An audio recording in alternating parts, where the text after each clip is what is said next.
iglesia, a sus santos. Y recuerde que estamos con el libro de Judas. Y entonces vamos a leer algunos versículos en este libro. Abra su Biblia en el libro de Judas y vamos a orar. Padre, en el nombre de Jesucristo, pedimos que el Espíritu de Dios le dé vida a su palabra y que lo que usted quiso comunicar a través de Judas a la iglesia en el año 68, que eso mismo, Señor, esté ocupando ahora el corazón con esta advertencia precipitada que Judas lanzó a la iglesia. Había que tener cuidado porque brotó un germen, un virus en la iglesia, la apostasía. Hoy día, Señor, estamos en los últimos días y el Señor viene pronto. La iglesia está para ser sacada del mundo y debemos estar avisados contra este ataque a nuestro corazón, para que la fe que el Espíritu de Dios depositó en nuestro corazón no entre en apostasía. Y le damos gracias, Señor, pidiendo que su palabra alimente su pueblo, lo sane y le dé la fuerza que necesita para seguir en victoria. Y agradecemos mucho, Señor, todas las bendiciones, especialmente, Señor, la autenticidad que habló Douglas y que está mostrando Jonathan, mostrándose auténtico en lo que hace y auténtico en lo que dice.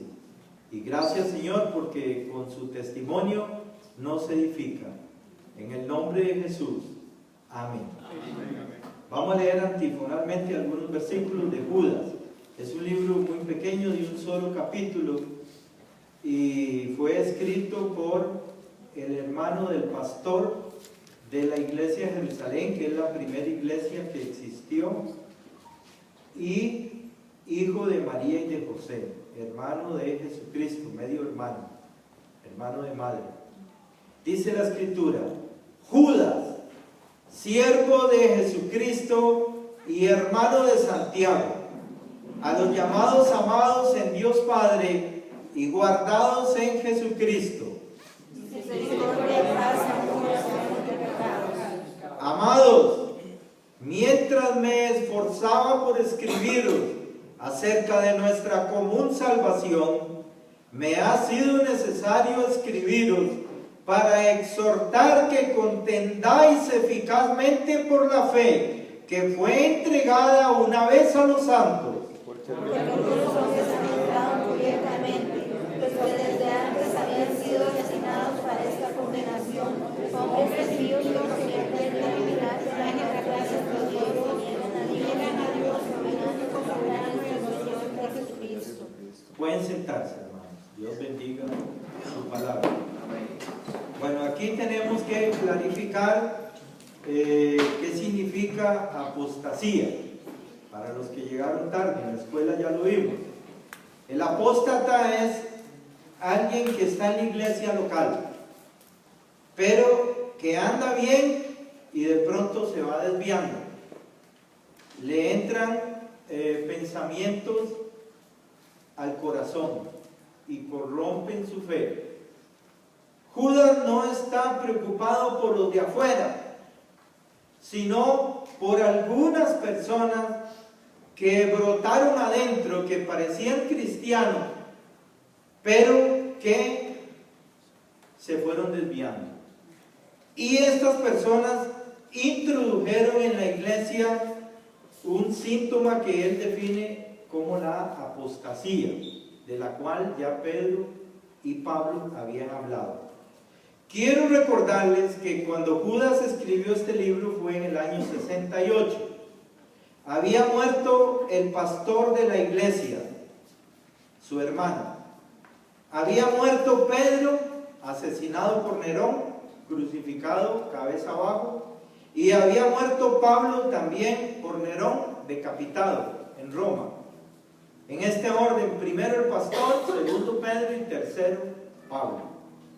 Eso produjo un vacío en la iglesia, porque se terminó la era apostólica.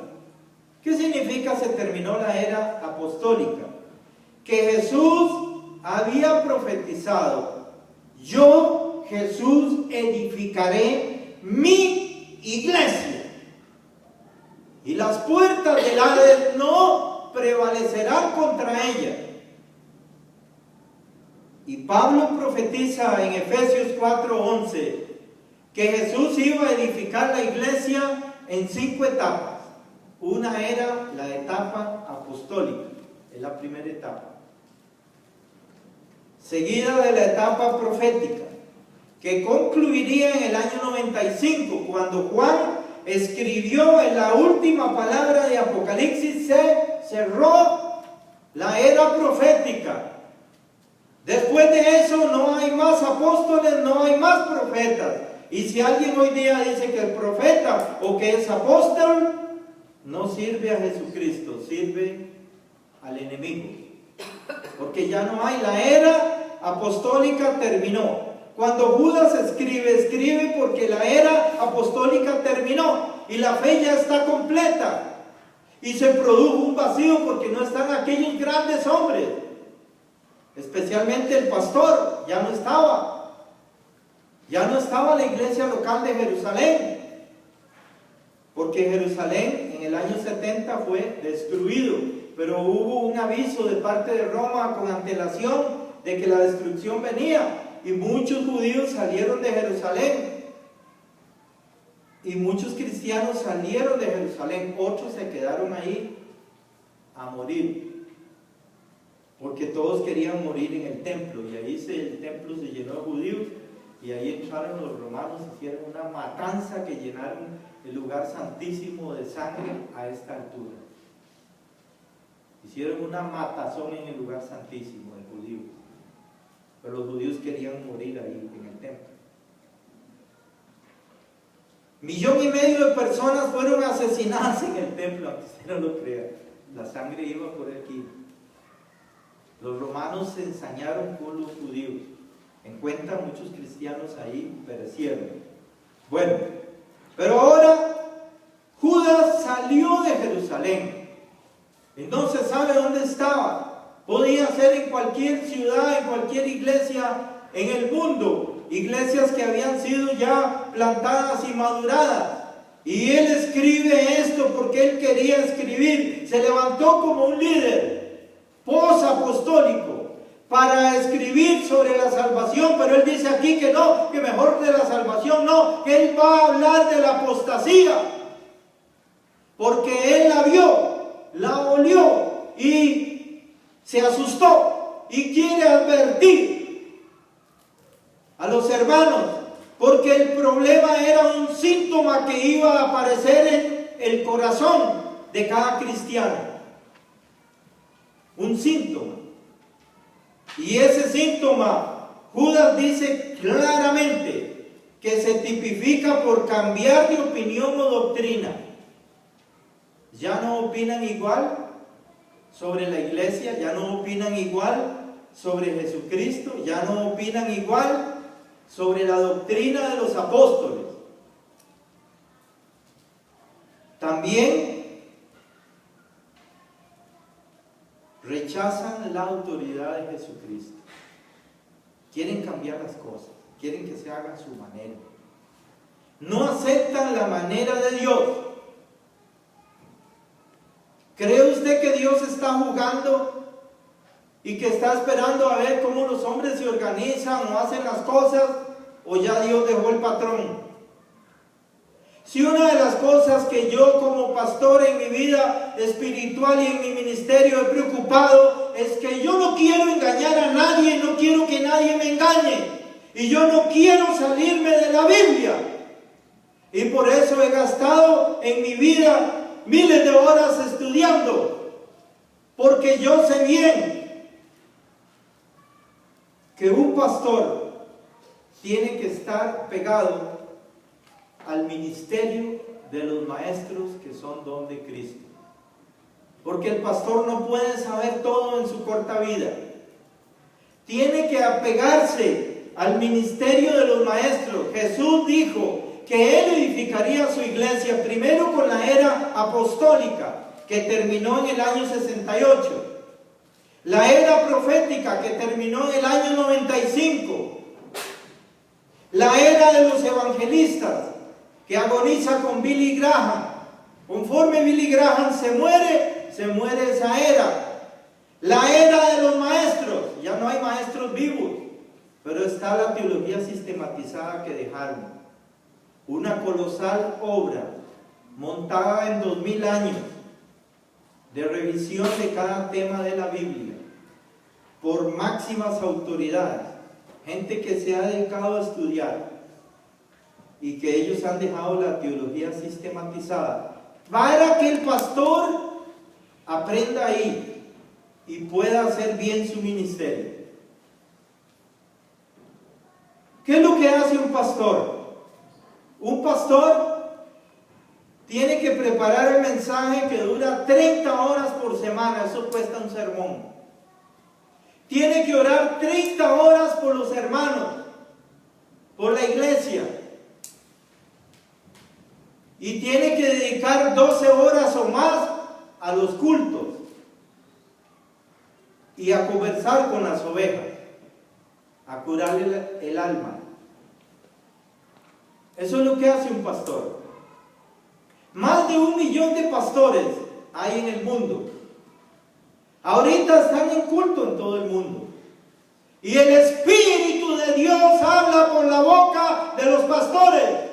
¿Cuántos dicen amén? Amén. La iglesia local se diferencia de cualquier iglesia falsa porque el Espíritu de Dios habla por la boca del predicador. Amén. Usted escuchó ahora a Jonathan. Bueno, yo no sé de qué habló Andrés, pero dice que estuvo espiritual el mensaje. ¿Cuántos dan gloria a Dios por los predicadores? ¿Ve? Pero ellos llevan preparación. Ellos van al instituto a prepararse. Ellos llevan tiempo y se someten a la autoridad que Dios ha establecido. Yo recuerdo cuando esta iglesia empezó y llega un hermano y me dice: hermano, tengo 10 sermones listos para predicar. Le digo: ¿ah, sí? ¿De qué va a predicar? Dice: de esto y de esto y de esto.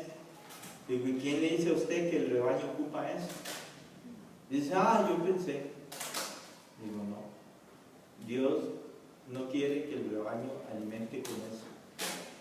Es el pastor el que Dios va a guiar para darle el pasto al rebaño. Pan del cielo comió el hombre. El hombre necesita pan celestial, palabra de Dios, el poder del Espíritu Santo en esa palabra que toca y mueve el corazón y le da vida, que somete a criterio de juicio lo que usted piensa para que abandone lo que está mal y acepte lo correcto, la palabra de Dios que es la verdad. ¿Cuántos dicen amén? Amén. El apóstata conoce y no cree. Judas nos da algunas pistas para identificar a estos apóstatas que aparecieron en tiempo de Judas. Pero yo quiero que usted entienda que el libro de Judas está antes de Apocalipsis y no está ahí porque es el último libro del Nuevo Testamento, no. Está ahí porque proféticamente Judas está antes del fin. Porque ya Pablo había profetizado en los últimos tiempos que son ya algunos apostatarán de la fe y escucharán espíritus de engaño, doctrinas de demonios en la boca de líderes religiosos. Y esto se hizo posible gracias a la maldición de los medios de comunicación. Usted sabe que todo lo que la ciencia trae va a producir dolor. Eso es lo que dice la Biblia y lo profetiza. Dolor, eso es lo que va a traer. Dolor. En la tribulación la ciencia va a traer maldición terrible, dolores terribles, pestes y enfermedades, llagas se le van a hacer a las personas. ¿Cómo va a pasar esto? No lo sé, pero va a pasar. Los medios de comunicación rompieron el redil, rompieron los muros del redil y se metieron al corazón de las ovejas y están apostatando las ovejas porque empiezan a dudar de la fe, empiezan a dudar de la sana doctrina. Digan todos: sana doctrina. Empiezan a dudar de la seguridad de la salvación. Empiezan a dudar si ellos son salvos o no. Empiezan a llenarse de culpa y dicen: no puedo servir a Dios porque yo no soy digno. Se debilitan y caen. Hermanos, yo recuerdo que un día estaba yo en el parque de Oriamuno repartiendo unos trataditos y llegó un muchacho llamado Lester. Y él tenía una novia que era media loca, ¿verdad? Era punk y se pintaba el pelo rarísimo y todo. Bueno, la cuestión que los dos llegaron corriendo de mí. Ellos me conocían solo de vista y ellos me dijeron: pastor, ayúdenos porque ya no soportamos, toda la gente nos rechaza. Y yo me ponía a verlo y digo yo: con razón nos rechazan. Qué facha, ¿no? Y entonces yo senté y hablé con ellos y hablé de Jesucristo y los dos hicieron la aceptación de Cristo. Y yo les dije: vea, para evitar el problema que los rechacen, ustedes van a reunir su familia y su comunidad y les van a decir que ustedes creen en Jesucristo y que eso produce un cambio, pero eso sí, tienen que mostrarlo en hechos. Preséntense como todo el mundo se viste y córtense en el pelo y quítense todo eso enredo que tienen encima. Lo hicieron. Meses después, un furgón mató al muchacho. Y entonces yo recordaba: Señor, ¿por qué lo mataste? Si este podía predicar y ayudarle a muchos. Sí, pero es que esto es como el endemoniado gadareno, que el endemoniado quería andar con Cristo y Cristo le dijo: no, Señor, usted conmigo no va. Usted vaya hacia Decápolis y predique. ¿Quién sabe qué sabía Jesús? Seguro este pobre ha visto que por lo general uno recae en los vicios que trae. Seguro este pobre iba a recaer en los vicios y Jesús no quería que eso le contaminara el ministerio. Entonces mejor vaya, sirvan en Decápolis. Pero Dios muchas veces a algunas personas, dice Pablo, las mata para que no le haga más daño a la fe. Se las lleva, pero por lo menos son salvos. Todo aquel que invocar el nombre del Señor será salvo. Amén. ¿Cuántos dicen amén? Amén. La bondad de Dios se ha manifestado de tal forma que ya Dios no impone requisitos a nadie para ser salvo, sino que solamente ha dicho que todo aquel que invoque el nombre de Jesucristo será salvo. Y mucha gente ni siquiera ha estado en una iglesia local y son salvos. Pero si usted está en una iglesia local, de gracias a Dios. Si usted puede servir a Dios y concursar para recompensa, de gracias a Dios. Haga como Jonathan, que dijo: no, yo oí la palabra y esto me corrigió, tengo que hacer cambios. Y los hizo. Y Dios le va a bendecir. Pronto vamos a ver aquí un gran empresario. Amén. ¿Cuántos lo creen? Amén. Porque Dios es fiel. Dios honra a los que le honran. Pero los que menosprecian a Dios serán tenidos en poco. Ahora Judas está muy preocupado porque él quiere advertir y que se vea que hay 5 cosas que distinguen a los falsos cristianos que están en la iglesia local con el fin de sembrar apostasía, porque ellos mismos ya la tienen en su corazón. Número 1, cambian la teología encomendada. ¿Cuál es la teología encomendada? La doctrina de los apóstoles y los profetas. ¿Cuántos dicen amén? Amén. No hay nada más. Se acabó. Esa es la doctrina encomendada. Segundo, se jactan de tener sueños y visiones. Ya no se puede confiar en los sueños y las visiones como medio de comunicación, porque ha visto tanta televisión el cristiano que la mente ya no piensa bien, no recibe claramente un mensaje de un ángel. Esto funcionaba antes con José o con Abraham, Isaac y Jacob, pero hoy día no funciona porque la mente está llena de fábulas. Pablo dijo claramente: en los últimos tiempos se volverán a las fábulas. Y si usted pone cuidado ahora en la televisión, ¿hacia dónde va? Todas las películas son rápido, rápido, rápido. Y casi todas están hablando de animales que hablan.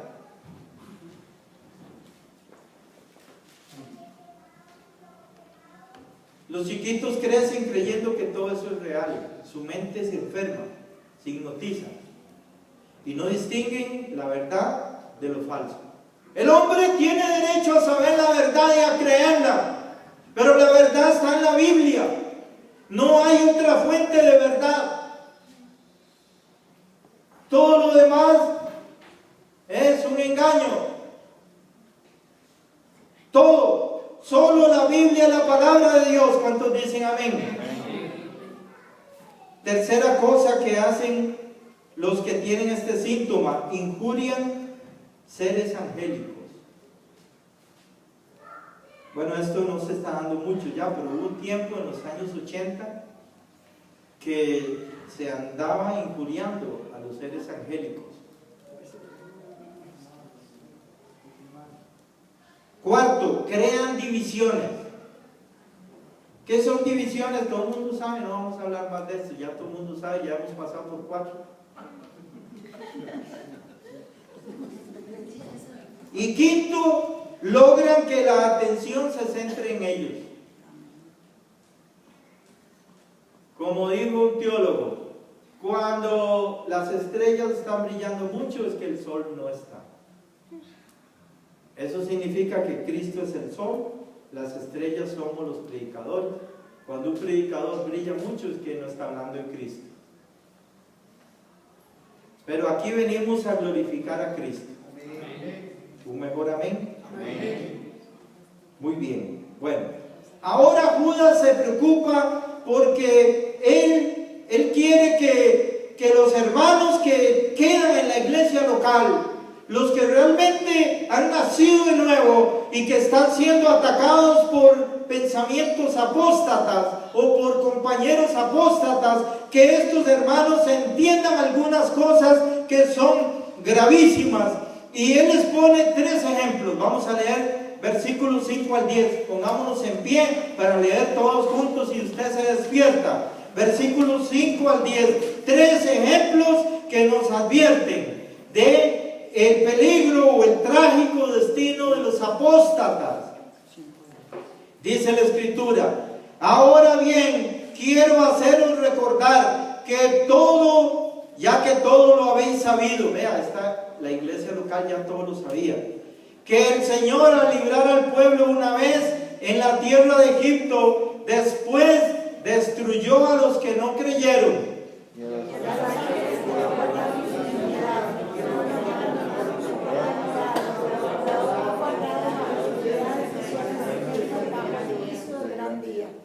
Igual Sodoma y Gomorra y las ciudades vecinas, Adma y Zeboim, que de la misma manera fornicaron, fueron tras vicios contra lo natural, fueron puestas de ejemplo sufriendo la pena del fuego eterno.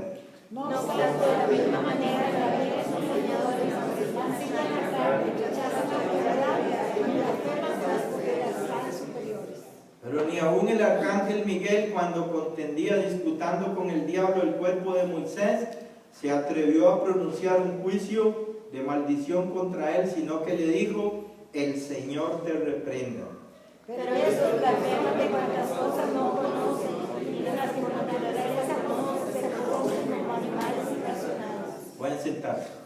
El primer ejemplo es Egipto, los judíos en Egipto. Dios destruyó a los judíos que no creyeron. ¿Cuántos lo creen? Amén. Amén.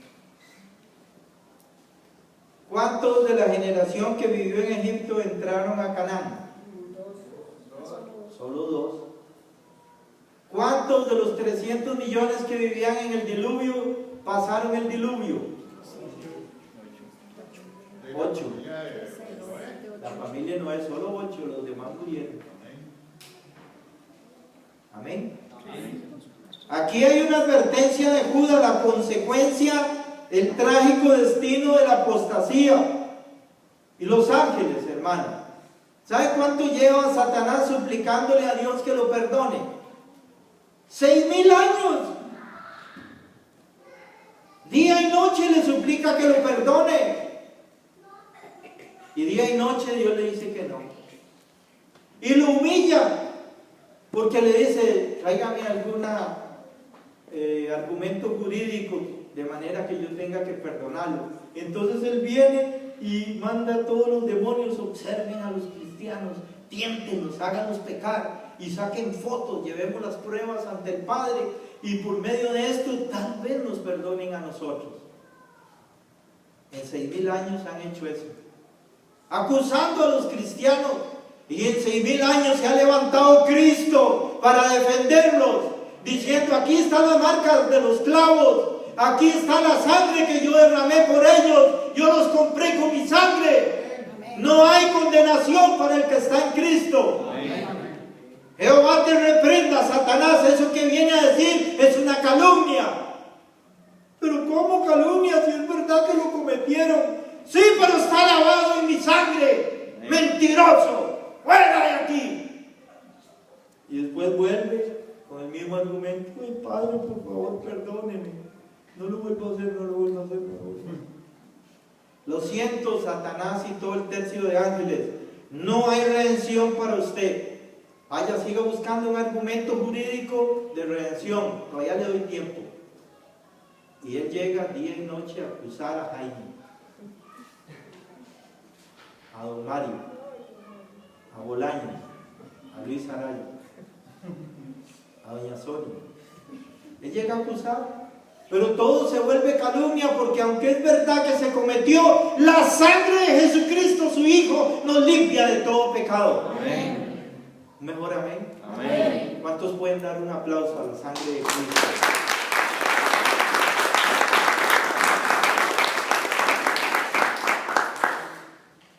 Ahora, Judas habla también de Sodoma y Gomorra. Esta es una historia ya conocida, que los hombres no tenían mucho dinero producto de la venta de las aves y que fueron bendecidos por estar Lot ahí. ¿Cuántos creen que donde hay un cristiano Dios bendice? Amén. Amén. Como Lot estaba ahí, Dios bendijo esas ciudades que eran pobretonas antes de que llegara Lot. Y se enriquecieron y con la bendición se dedicaron a enloquecerse en los deleites sexuales y fueron ejecutados. ¿Cuántas personas se salvaron en Sodoma, Gomorra, Adma y Zeboim? 2.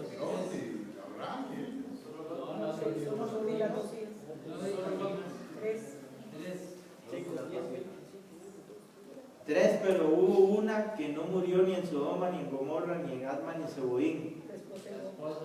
Murió de camino. Porque se le dijo una prueba, le dice, no vuelva a ver atrás. ¿Y qué hizo ella? Lo primero que hizo fue volver a ver atrás. ¿Verdad? O sea, lo primero que hizo fue revelar su apostasía. Aquí Judas advierte claramente que Dios no perdonó a los ángeles, no perdonó a los judíos de Egipto y no perdonó a los habitantes de Sodoma y Gomorra. Y luego Judas pone 3 ejemplos adicionales. Pongámonos en pie y leamos del 11 al 13 con los 3 ejemplos adicionales. Judas todo lo hace en 3. Dice así el 11: ¡ay de ellos! Porque han seguido el camino de Caín, por recompensa se lanzaron en el error de Balaam y perecieron en la rebelión de Coré. Estos son ángeles en vuestras caras, que comiendo públicamente con vosotros se aparecen a sí mismos. Tú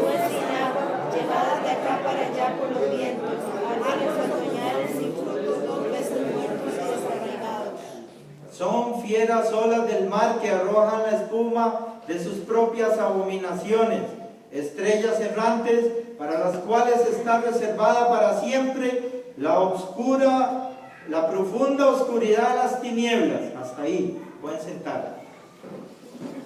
Judas pone 3 ejemplos más. El ejemplo de Caín, que representa el corazón de un asesino. El ejemplo de Balaam, que es típico de la mente adúltera. Y el ejemplo de Coré, que se destacó por su rebelión contra el liderazgo establecido por Dios. 3 personas que en la historia de Israel son nefastas, son el asco de la historia. Nadie le pone a sus hijos ese nombre, ni Caín, ni Coré, ni Balaam. Y los 3 conocieron la palabra de Dios.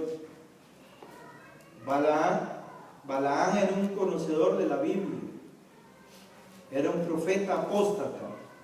Caín era hijo de Adán y Eva, en la segunda generación.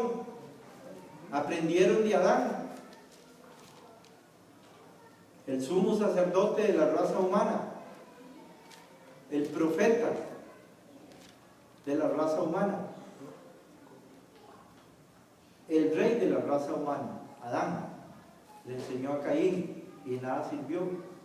Y Coré era un levita y era sacerdote, ministraba en el templo. Pero él dijo, no, ¿cómo Aarón va a ser el líder? Yo tengo que estar en lugar de Aarón, es que yo soy más bonito. Yo predico mejor que Aarón. Pero Dios había establecido a Aarón. Y esa rebelión le hizo a Coré bajar vivo al infierno. Coré y su familia son los que más ayudan a la gente a creer que el infierno es real. ¿Cuántos creen que el infierno es real? Amén. Bueno, ahora Judas añade la profecía de Enoc como advertencia. Vean, recuerden, puso 3 ejemplos, ahora 3 ejemplos adicionales y ahora la profecía de Enoc. De pie, y vamos a leer del 14 hasta el 16. Y dice la escritura, acerca de los mismos también profetizó Enoc, 7º después de Adán, diciendo, he aquí el Señor vino entre sus santas millares. Para ser visto contra todos y verdaderamente contra todos los impíos de todas sus obras impías que han hecho impíamente, de todas las cosas puras que Dios nos ha lavado contra él. Estos se quejan de todo lo critican, andan según sus propios malos deseos, su boca habla arrogancias, adulan a las personas, pero para sacar provecho. Pueden sentarse. La profecía de Enoc. Este es un libro que no está en la Biblia, pero que Judas lo conoce, porque Judas fue educado por María y José. Imagine usted, hermano, que José nació para ser el rey de Israel. Si se hubiera restaurado la monarquía en Israel, José hubiera sido el rey y María la reina. José hablaba 3 idiomas. ¿Quién le enseñó? ¿Quién lo educó? Su mamá y su papá, o su papá y su mamá. ¿Quién educó a Judas? María y José. Este hombre es un hombre educado, él escribe de una forma muy culta, igual que Santiago. Son sumamente educados, hablan 3 idiomas bien, el griego, el arameo y el hebreo, y conste que son los idiomas más difíciles. Hoy día no existen, son lenguas muertas. Y casi no hay personas que los hablen porque ya se murieron. Los que hablaban estos idiomas, hay pocas personas. Judas sigue advirtiendo con la profecía de los apóstoles. De pie de nuevo para leer del 17 al 19. Los apóstoles habían profetizado este momento. Recuerden que Judas pone 3 ejemplos, adiciona 3 ejemplos más, advierte de la profecía de Enoc y ahora advierte la profecía de los apóstoles, para que quede claro que la apostasía está en acción en cada corazón y para que cada corazón se autojuzgue y se defienda y que pelee ardientemente por la fe. Pero no pelee con los de afuera, pelee con su corazón. Limpie su corazón de apostasía. Eso es lo que dice Judas. Versículos 17 al 19. Dice la Escritura: pero vosotros, amados, acordaos de las palabras que antes han dichas por los apóstoles de nuestro Señor Jesucristo, porque, sigan. Los profecías en el postrer tiempo compradores saltarán de sus malvados deseos. Estos son los que causan divisiones, son sensuales y no tienen al Espíritu. Pero vosotros, amados, edificando sobre vuestra santísima fe, orad en el Espíritu Santo. Pueden sentarse. Judas advierte claramente, pone 3 ejemplos. Adiciona 3 ejemplos. Advierte con la profecía de Enoc: el Señor va a juzgar a los impíos. ¿Cuántos lo creen? Amén. Todas las obras de impiedad serán juzgadas. ¿Cuántos lo creen? Amén. La profecía de Enoc lo advierte, y la profecía de los apóstoles. Ahora Judas dice: hay un trágico final para el apóstata. Judas Iscariote era un apóstata. Ahitofel era un apóstata. Caín era un apóstata. Los hijos de Aarón, los 2 hijos mayores, eran apóstatas. La apostasía va a brotar. Salomón, los últimos 4 años de su vida, apostató. Vea que el rey Salomón era el hombre más sabio y apostató.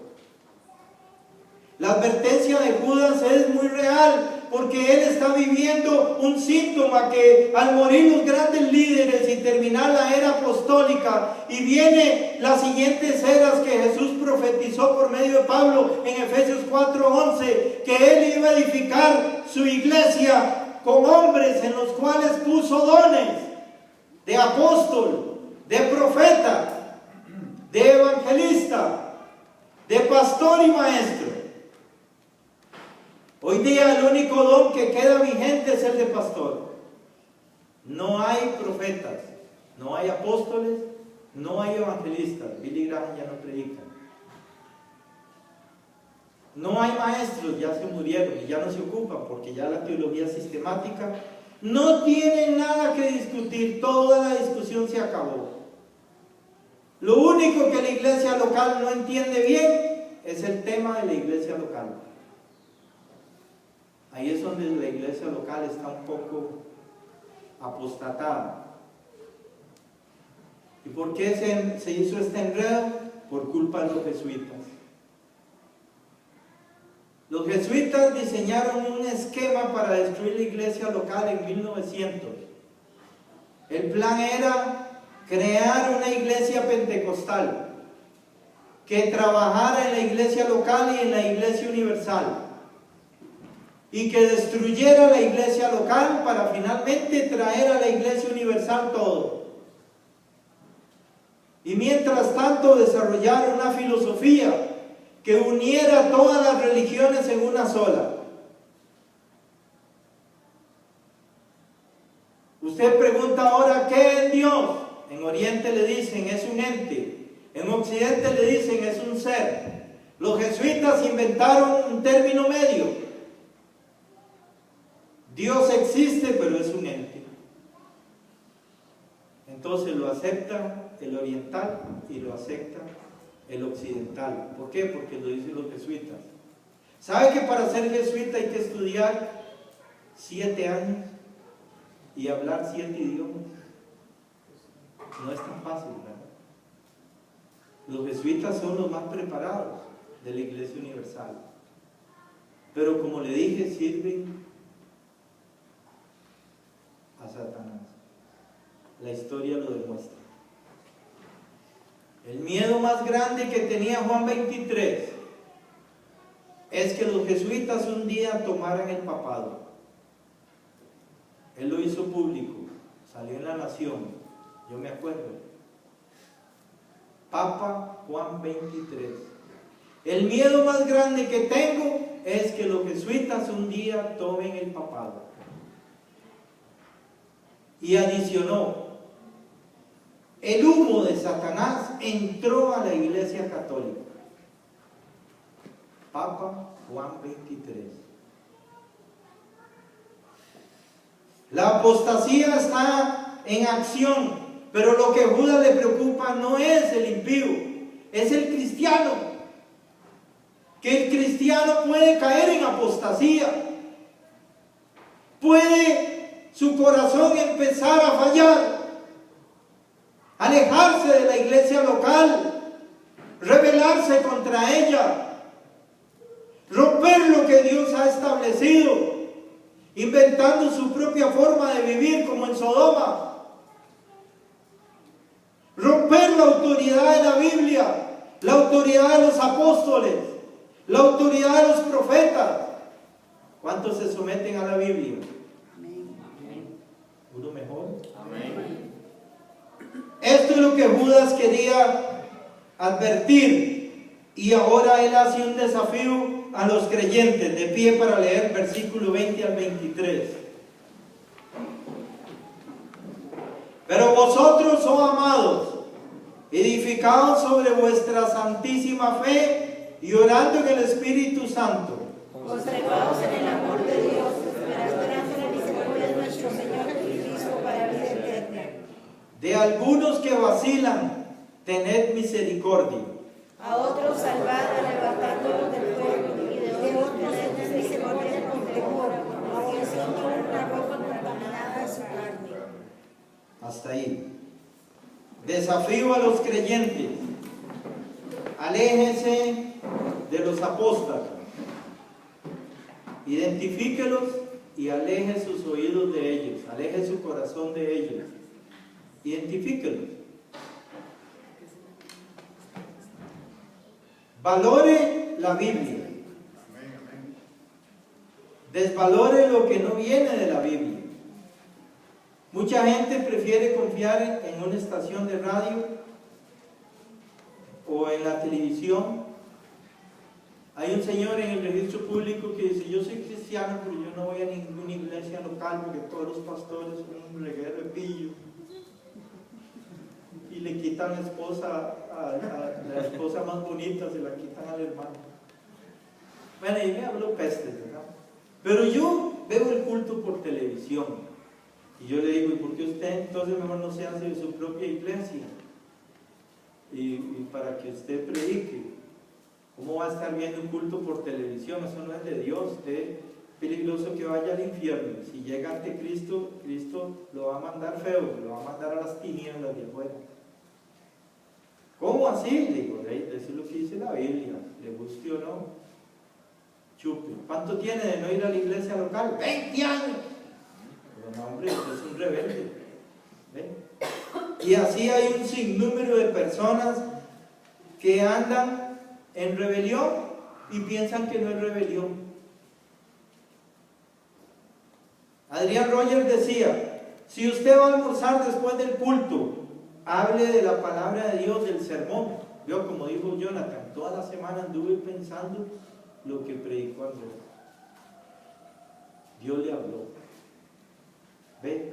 Pero si usted va a almorzar después del culto y va a criticar al pastor y va a criticar la iglesia y los hermanos de la iglesia, usted va camino a la apostasía, y la rebelión se va a meter en sus hijos, en su esposa, en su casa.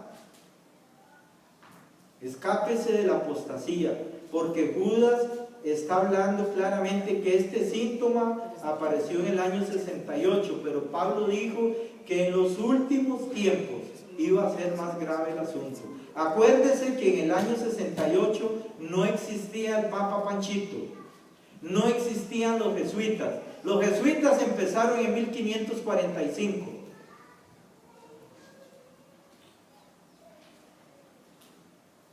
No existían los jesuitas, no existía la iglesia católica, no existían los pentecostales, solo había iglesia local. El primer papa que hubo fue en el año 461 y se llamó León I. Y usted puede revisar los dogmas de la iglesia y va a ver que cada vez que pasan los años, cada papa es más idiota que el anterior. Y hace dogmas más estúpidos que los anteriores y más lejanos de la Biblia. Vea el último dogma que salió, 1965, María es madre de la iglesia y reina del cielo. ¿Quién es la madre de la iglesia? ¿Quién creó la iglesia? El Espíritu Santo, en Hechos 2. ¿Verdad? ¿Se acuerdan cuando vino el Espíritu Santo y creó la iglesia en Hechos 2? Pentecostés, la fiesta de Pentecostés. La madre de la iglesia es el Espíritu Santo, no puede ser María. María estaba ahí en la iglesia local, recibiendo el Espíritu Santo. Como estaban también 120. Ahí nació la iglesia. Hechos 2. Ve, pero vea que dogma. Madre de la iglesia, reina del cielo. ¿Quién es el rey del cielo? Rey de reyes y señor de señores. Amén. Y la reina de la iglesia no es María. Que salgan de ese sueño de opio. Nos van a quitar el puesto. ¿Quién es la esposa de Cristo? La iglesia. La iglesia, no es María. Amén. Amén. ¿Lo ven, hermanos? Ahora, aquí hay algo que es muy importante y voy a ver si encuentro. Vamos a 2 Samuel 23 para que usted oiga las últimas palabras del rey David, que fue un rey que conoció muy bien el efecto de la apostasía. 2 Samuel 23. Las últimas palabras, cuando tenía 70 años, el rey David ya se iba a morir. Él profirió una magnífica. 2 Samuel, pastor. 23, el último capítulo de 2 Samuel. No, el 23 es el 23, hay otro que es el 24. Dice, pongámonos en pie para leer el 23 hasta el 7. Dice la escritura: estas son las últimas palabras de David. Dijo David, el hijo de Isaí, dijo el hombre a quien Dios levantó, el ungido del Dios de Jacob, el dulce salmista de Israel. El Espíritu de Jehová ha hablado por mí, sus palabras están en mi lengua. El Dios de Israel ha dicho: me ha hablado la roca de Israel, el que gobierna a los hombres con justicia, el que gobierna con el temor de Dios. Será como la luz de la mañana, como esplendor del sol en una mañana sin nubes, una lluvia que saca la hierba de la tierra. ¿No es así mi casa para con Dios? Pues Él ha hecho conmigo un pacto eterno. Está ordenado en todas las cosas y seguro. Aunque mi plena salvación y todo mi anhelo, Él no los haga todavía prosperar. Mas los impíos serán todos ellos como espinos abiertos a los cuales nadie toma por la mano. Pueden sentarse. Las últimas palabras de David es que los cristianos verdaderos iban a florecer como una planta con buena agua, a ser vigorosos y llevar mucho fruto, y que los impíos iban a ser como espinas secas, que nadie los toca porque el que lo toca lo punza y se le hace una infección. Judas dice que no hay que ni tocar la ropa de un apóstol. Vea si esto es grave. Y usted dirá, pero ¿cómo así? ¿Qué tan grave? ¿Qué tiene que ver la ropa? Pues yo lamento decirle que la advertencia la hizo Moisés y los profetas, y que el apóstata es infeccioso, o sea, es venenoso. El apóstata hay que matarlo, ¿verdad? O sea, el apóstata no puede estar en la iglesia local. La iglesia local es solo trigo. ¿Cuántos dicen amén? Amén. Busquemos Nehemías 12:30 solo para que usted tenga una pincelada del tema de la purificación, que no es el tema de hoy, pero que por lo menos usted se lleve la preocupación que tenía Judas aún por la ropa.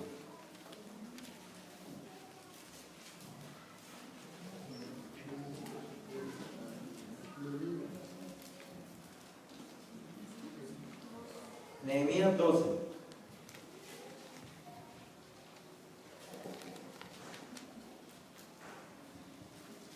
Verso 30. Dice la escritura: los sacerdotes y los levitas, ¿qué hicieron? Todos juntos. Los sacerdotes y los levitas se purificaron ellos. ¿Qué más purificaron? Purificaron al pueblo, pero no bastó con purificarse ellos y purificar al pueblo. Había que purificar también las puertas y las murallas. ¿Y por qué hay que purificar las puertas si son de madera y las murallas son de piedra? Porque están contaminadas. Una entrada. Significa como una entrada. Ajá. Entonces, como ustedes lo ven, el apóstata se pega. Cesa, hijo mío, de escuchar enseñanzas que te apartan de las razones de la sabiduría. Yo antes escuchaba la BBN y aconsejaba escucharla. Tengo años de no escucharla, prefiero leer la Biblia.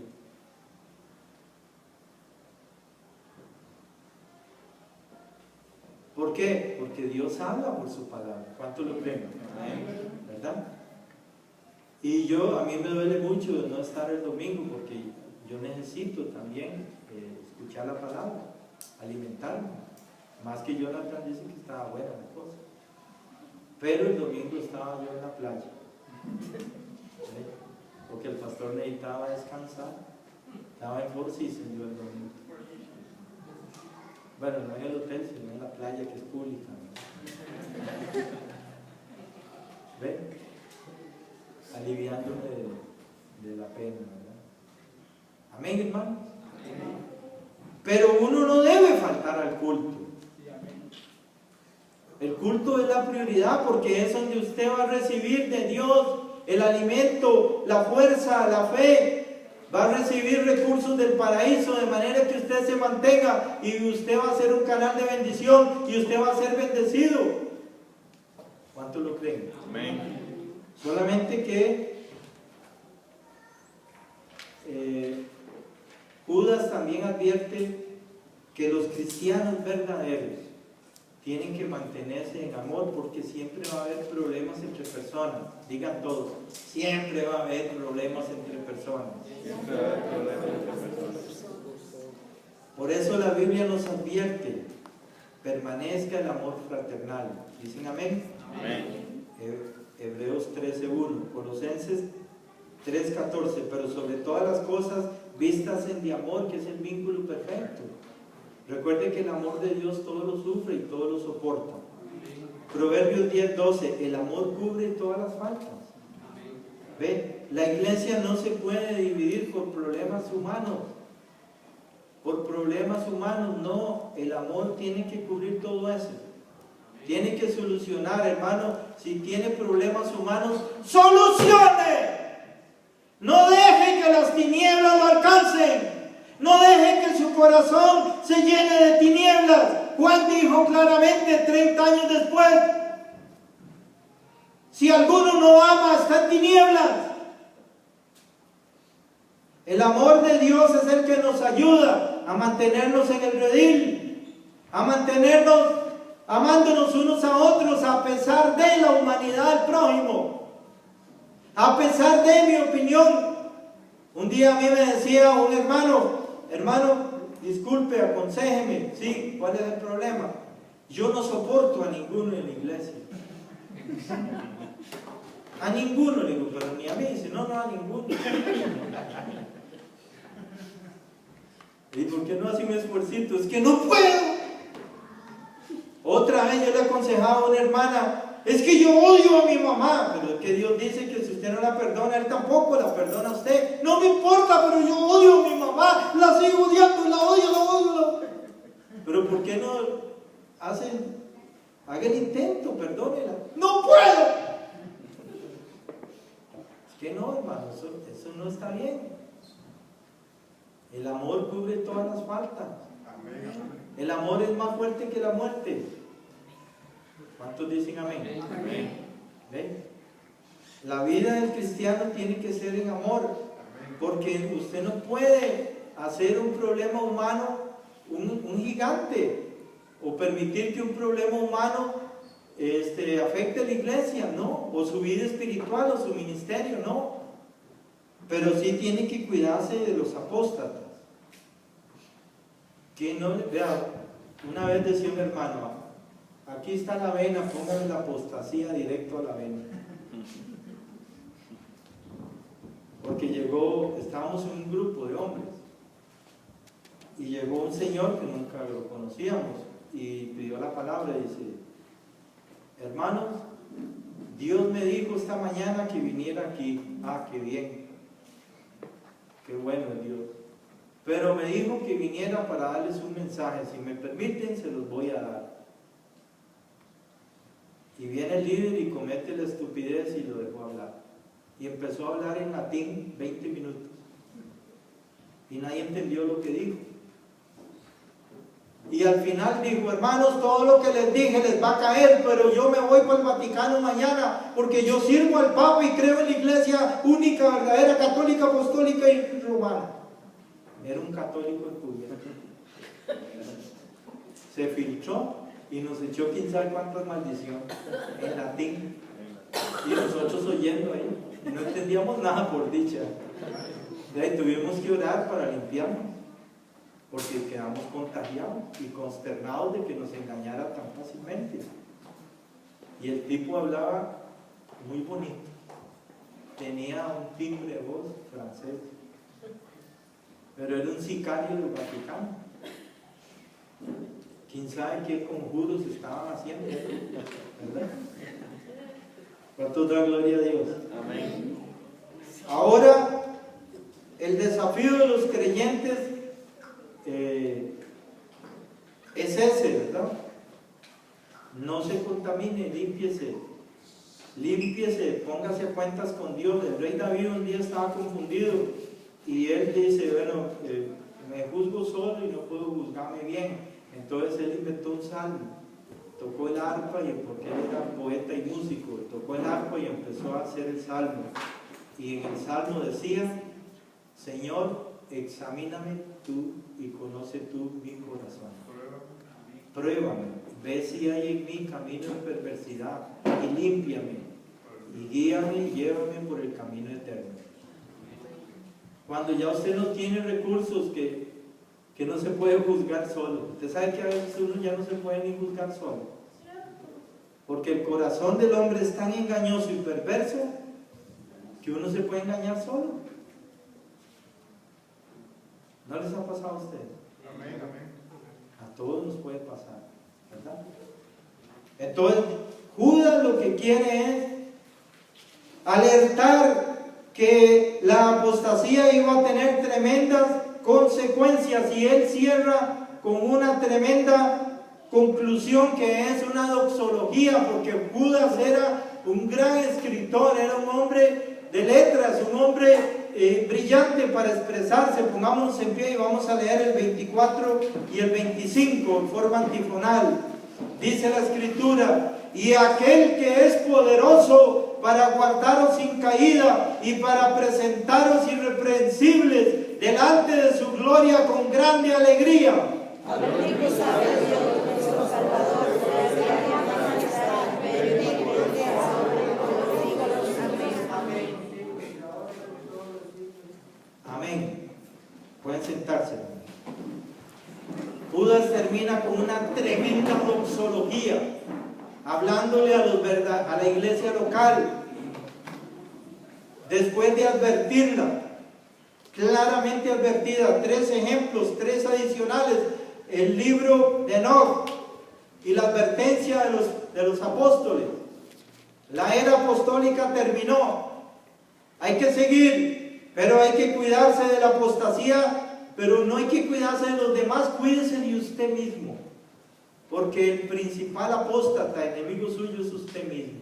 Su propio corazón puede ser un nido de apostasía. Amén. Amén. ¿O mejor amén? Amén. Pero Judas dice, hermanos, Cristo es poderoso para guardarnos sin caída. Amén. ¿Sabe usted, hermano, que Satanás lleva 6,000 años ante el Padre Celestial presentándose después de que hizo caer a Adán? Bueno, en realidad Adán no fue hecho caer, él se cayó solo, él sabía lo que hacía. Adán no fue engañado, él se cayó porque se cayó. Las razones habrá que preguntárselas a él, pero él se cayó.